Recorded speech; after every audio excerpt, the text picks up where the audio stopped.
नमस्कार प्रिय दर्शकों, वैदिक ज्योतिष बंधु के 6th लेसन में आप लोगों का स्वागत। पिछले लेसन में हमने यह पढ़ा था कि ग्रहों का आपसी संबंध कैसा रहता है, यानी कि कौन सा ग्रह कौन से ग्रह का शत्रु है, कौन सा ग्रह कौन से ग्रह का मित्र है, कौन सा ग्रह आपस में जो है समभावना रखते हैं इत्यादि हमने कवर कर लिया है। इस लेसन में आज हम यह जानने जा रहे हैं कि कौन सा ग्रह किस राशि में उच्च का फल देता है, किस राशि में नीच का फल देता है, किस राशि में सामान्य फल देता है। आपने बहुत बार सुना होगा, बहुत लोग बोलते हैं कि आपके कुंडली में अमुक ग्रह उच्च का है, अमुक ग्रह नीच का है, नीच का फल दे रहा है, उच्च का फल दे रहा है।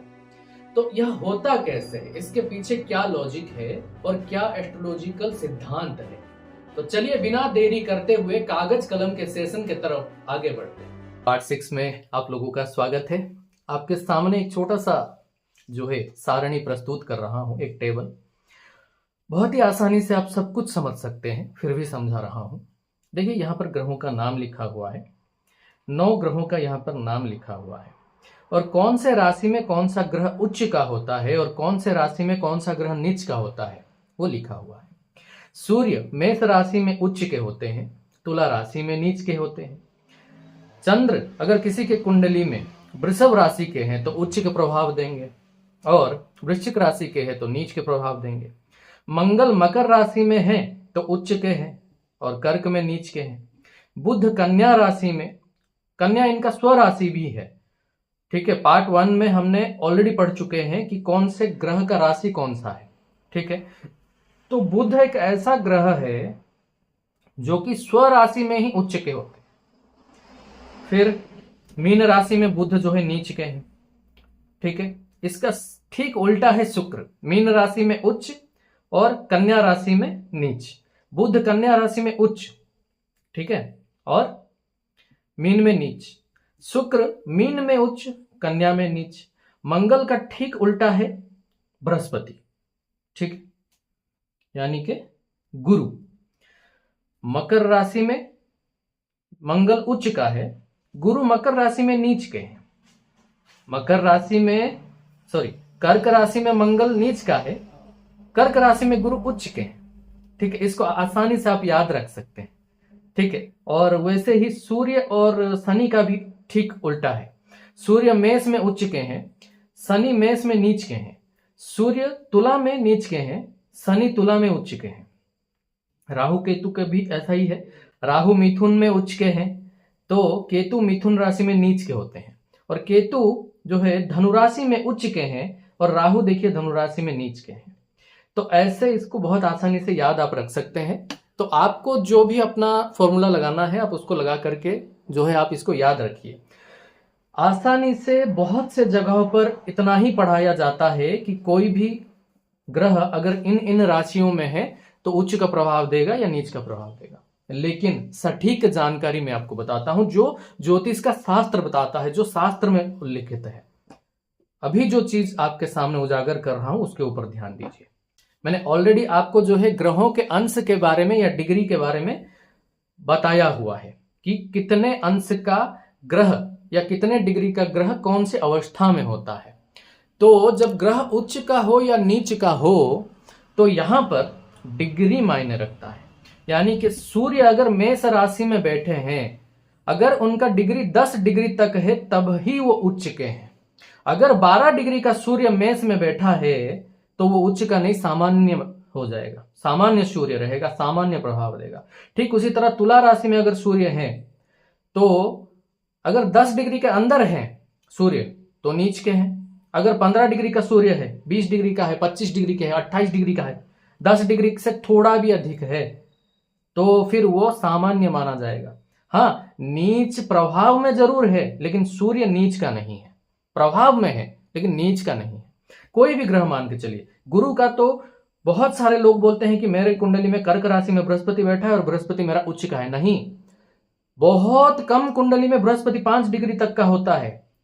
काफी कुंडलियों में बृहस्पति जो है 15 डिग्री, 18 डिग्री, 20 डिग्री ऊपर ही होता है। बहुत कम कुंडली में बृहस्पति 5 डिग्री के अंदर का होकर के कर्क में बैठा हुआ रहता है, तभी वो उच्च कहलाएगा। नहीं तो बृहस्पति सामान्य कहलाएंगे, उच्च प्रभाव में कहलाएंगे लेकिन उच्च का नहीं कहलाएंगे, ठीक है। वैसे ही मकर राशि में बहुत लोग सोचते हैं कि मेरा गुरु नीच का है। अगर 5 डिग्री के अंदर है गुरु तभी नीच का है। 5 डिग्री से थोड़ा भी ज्यादा है, 6 डिग्री है, 7 डिग्री है, या कोई भी डिग्री है 5 से ऊपर, तो वो सामान्य गुरु है, नीच प्रभाव में है लेकिन नीच का नहीं है। तो हर एक ग्रह के साथ ऐसा ही है। तो केतु के साथ 15 डिग्री उच्च या नीच होने के लिए, राहु के साथ भी वही 15 डिग्री, ठीक है। और शनि के साथ अगर देखा जाए तो 20 डिग्री के अंदर अगर वो मेष या तुला में है तो फिर नीच या फिर उच्च के होंगे। ऐसे ही शुक्र के साथ 27 डिग्री तक का जो है आंकड़ा है, गुरु के साथ 5 डिग्री तक, बुध का 15 डिग्री तक, ठीक है, मंगल का 28 डिग्री तक, चंद्र का 3 डिग्री तक और सूर्य का 10 डिग्री तक। इसको समझने के लिए पेज 2 पे चलते हैं, ठीक है। पेज 2 आपके सामने है, 3 कुंडली मैंने बना के रखा हुआ है। 1 नंबर का जो कुंडली है आप देखिए, पहले भाव में 6 लिखा है, यानी कि ये कन्या लग्न का पत्रिका हुआ। अब कन्या लग्न के पत्रिका में बृहस्पति को देखिए मकर राशि में है, ठीक है। मकर राशि में जो है बृहस्पति नीच के होने चाहिए लेकिन 7 डिग्री का है, ठीक है। बृहस्पति के पास देखिए 7 लिखा हुआ है, तो बृहस्पति यहां पर 7 डिग्री का हो गया, यानी कि 5 डिग्री से ज्यादा का हो गया, तो जो है बृहस्पति यहां पर सामान्य होगा, ठीक है, नीच का नहीं कहलाएगा। मंगल देखिए यहां पर 19 डिग्री का है। चलिए आपको और आसान कर देता हूं मैं चीज, जो चीज पेज 1 में था वो चीज मैं आपको दिखा रहा हूं। मंगल 28 डिग्री तक जो है कर्क राशि में नीच के होते हैं, तो यहां पर मंगल 19 डिग्री में है तो नीच का होगा क्योंकि 28 डिग्री के अंदर ही है। वैसे ही यहां पर बृहस्पति जो है, आप देखिए मकर राशि में अगर 5 डिग्री तक होता तो नीच का होता, लेकिन ये 7 डिग्री का है तो ज्यादा है तो सामान्य होगा। सूर्य भी यहां पर सामान्य है। देखिए मेष राशि में सूर्य है 12 डिग्री का, लेकिन सूर्य अगर उच्च का होगा या नीच का होगा तो 10 डिग्री तक ही होगा। 10 डिग्री से ज्यादा हो गया सूर्य तो सामान्य हो गया। अब चलिए कुंडली 2 के तरफ बढ़ते हैं।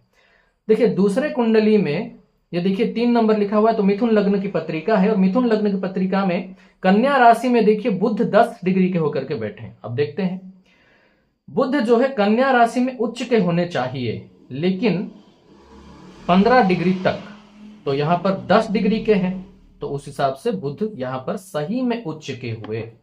समझ रहे हैं, ठीक है। मैं कोशिश कर रहा हूं आप एक ही बार में चीजों को बहुत आसानी से समझो, ठीक है। अब देखिए शनि के ऊपर आते हैं। शनि 22 डिग्री का होकर के तुला राशि में बैठे हैं। अब देखिए यहां पर शनि जो है तुला राशि में 20 डिग्री तक ही उच्च के कहलाएंगे, तो शनि को यहां पर देखिए सामान्य लिख दिया गया क्योंकि 20 से 2 डिग्री ज्यादा हो गया, 22 डिग्री का हो गया। मंगल देखिए मकर राशि में 21 डिग्री का है, ठीक है, और मंगल उच्च का या नीच का होने के लिए 28 डिग्री तक होना चाहिए, तो 28 डिग्री के अंदर है 21 डिग्री, तो मंगल भी यहां पर सही में उच्च का हुआ। समझ रहे हैं, ठीक। कुंडली 3 नंबर कुंडली के ऊपर चलते हैं। देखिए यहां पर 11 लिखा हुआ है, 11, यानी कि ये हो गया एक कुंभ लग्न की पत्रिका। यहां पर राहु देखिए मिथुन राशि में है, और मिथुन राशि में राहु 10 डिग्री का है। राहु 15 डिग्री तक उच्च का या नीच का होता है, तो मिथुन राशि में है और राहु 10 डिग्री का है, यानी कि 15 के अंदर है, तो राहु यहां पर सही में जो है उच्च का हुआ। केतु भी यहां पर 10 डिग्री का होकर के धनु राशि में है, तो देखिए धनु राशि में केतु 15 डिग्री के अंदर क्या होता है, उच्च का होता है, तो सही में यहां पर उच्च का प्रभाव दे रहा है केतु। अब शुक्र को देखते हैं। शुक्र जो है देखिए अष्टम भाव में बैठा हुआ है, भाव अष्टम है, इसको आप समझिए। अगर आपने पहला वीडियोस नहीं देखा है तो समझ नहीं पाएंगे। 11 नंबर का ये भाव नहीं, ये पहला भाव है। 1 2 3 4 5 6 7 8 ये अष्टम भाव है, ये 11 नंबर राशि है, ठीक है। तो अष्टम भाव में कन्या राशि में शुक्र बैठे हैं 28 डिग्री का, तो शुक्र का क्या सूत्र है, शुक्र बोलता है कि 27 डिग्री तक अगर शुक्र है कन्या राशि में तो नीच का होगा, तो यहां पर शुक्र नीच का नहीं हो पाएगा। शुक्र जो है यहां पर आपको सामान्य फल ही देगा, ठीक है। तो उम्मीद करते हैं जो चीज आप तक मैं डिलीवर करना चाह रहा था, जो चीज आपको पढ़ाना चाह रहा था, आप अच्छे से समझ गए होंगे।